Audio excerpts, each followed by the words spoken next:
نحمدہ ونصلی علی رسولہ الکریم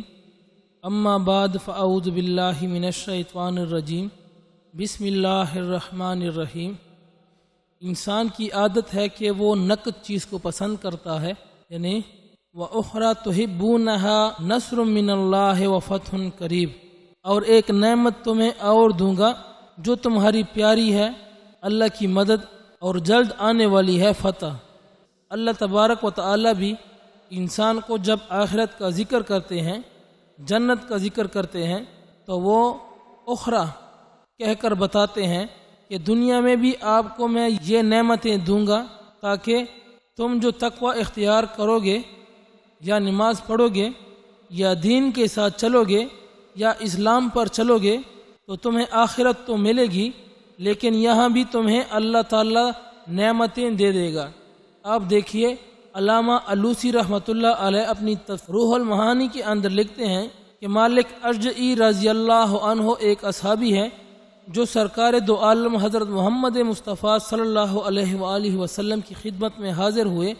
اور آپ نے آ کر فرمایا، یا رسول اللہ صلی اللہ علیہ وآلہ وسلم، میرا بیٹا قید ہو گیا ہے، اسے کفار نے گرفتار کر لیا ہے اور اسے جیل میں بند کر دیا ہے،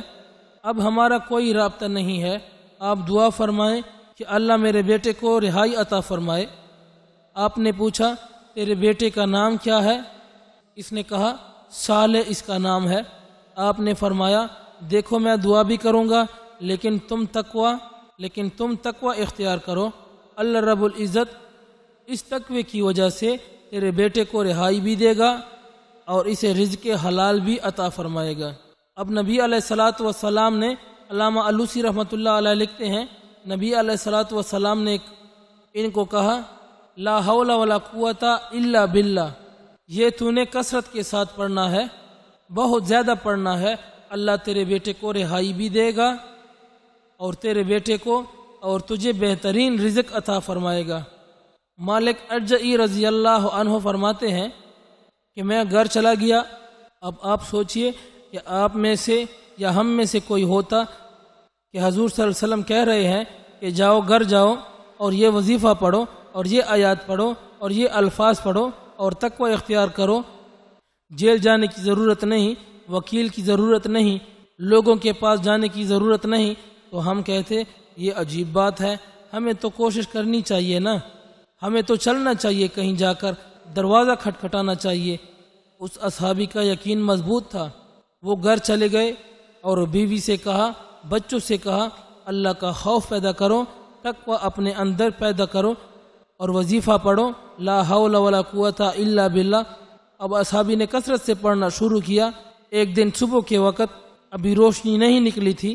کہ ان کا بیٹا بہت سارے اونٹ لے کر ان کے دروازے پر آیا اور آ کر دستک دی۔ جب انہوں نے باہر نکل کر دیکھا بیٹا کھڑا ہے، اسے گلے سے لگایا،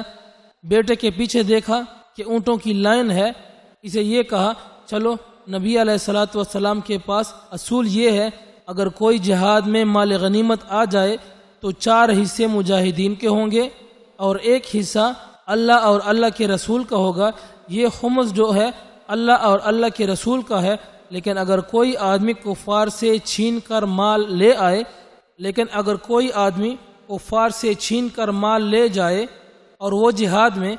تو فرمایا یہ سارا کا سارا اس مجاہد کا ہوتا ہے۔ حضور علیہ الصلاۃ والسلام نے فرمایا کہ یہ تو تیرا ہے سارے کا سارا، اور تیرے باپ نے جو تقوی اختیار کی اور وہ جو لا حول ولا قوت الا باللہ پڑھا ہے، اللہ نے اس کی برکت سے تجھے بھی رزق دیا، رہائی بھی دی۔ اور پھر پوچھا کیا ہوا تھا؟ یا رسول اللہ صلی اللہ علیہ وآلہ وسلم، میں تو آگے تھا،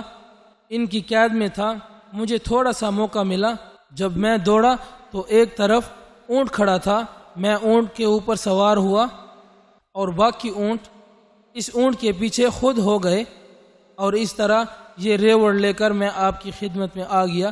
تو یہ جو تقوی ہے یہ انسان کو گناہوں سے روکتا ہے